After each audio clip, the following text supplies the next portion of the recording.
Hello friends, આજે આપણે બનાવશી ચણાના લોટની કઢી પાડીને શાક। તેના માટે આપણે છાશ લઈ લીધી છે અને ચણાનો લોટ લઈ લીધો છે। હવે આપણે ચણાનો લોટ બાંધશી।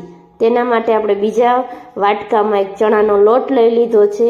જેટલા માણસો હોય એ પ્રમાણે તમે લઈ શકો। અમે એક વાટકો લીધો છે। હવે તેની અંદર આપણે બધા મસાલા એડ કરી દઈશું।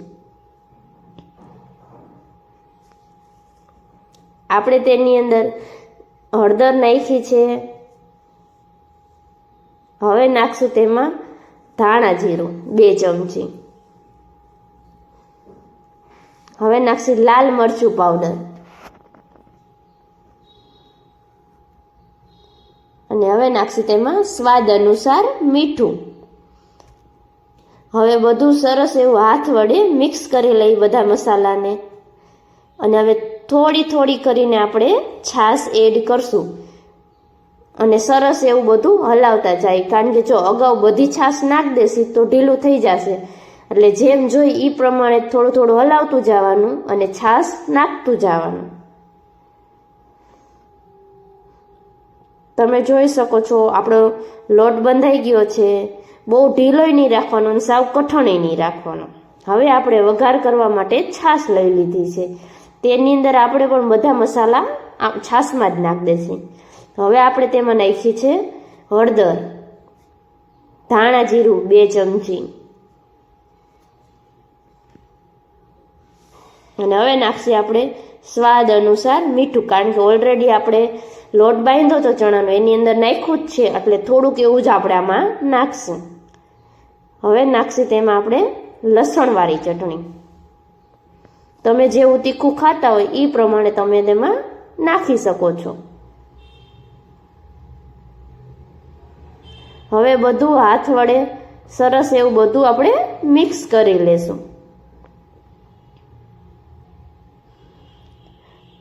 અંદર આપણે લસણની ચટણી નાખી હતી તેના ગાંગડાને તે ન રહી જાય એ પ્રમાણે આપણે સરસ એવું બધું મિક્સ કરી લેશી। હવે આપણે કરશી વઘાર। તેના માટે આપણે ગેસ ચાલુ કરશી, એની ઉપર મૂકશી આપણે તપેલી।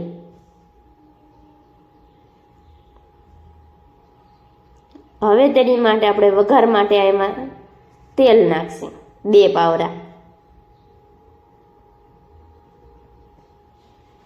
હવે તેલને આપણે ગરમ થવા દેશું।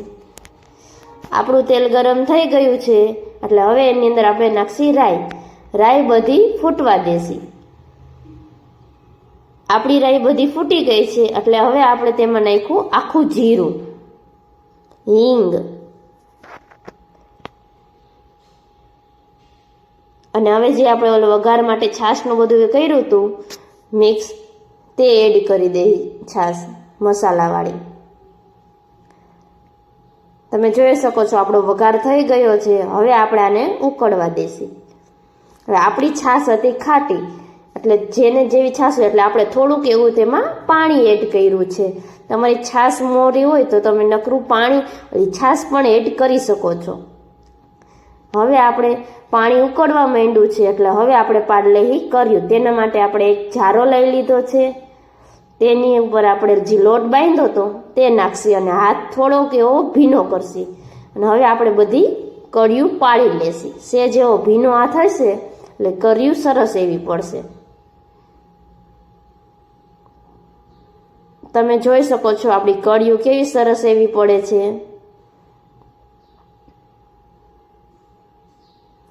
અને પાડતી વખતે થોડોક એવો ગેસ ધીરો રાખશો ને તો ચાલશે, કારણ કે નકર પછી બહુ ઉકળશે તો વરાળ લાગશે। તમે જોઈ શકો છો આપણી કળિયું બધી પડી ગઈ છે અને હવે આપણે તેને ઉકળવા દેશું।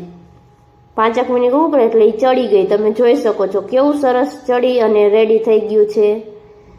આપણું કળિયુંનું શાક રેડી થઈ ગયું છે। શાકભાજી કાંઈ ન હોય ત્યારે આ શાક જલ્દી બની જાય અને ટેસ્ટી પણ છે।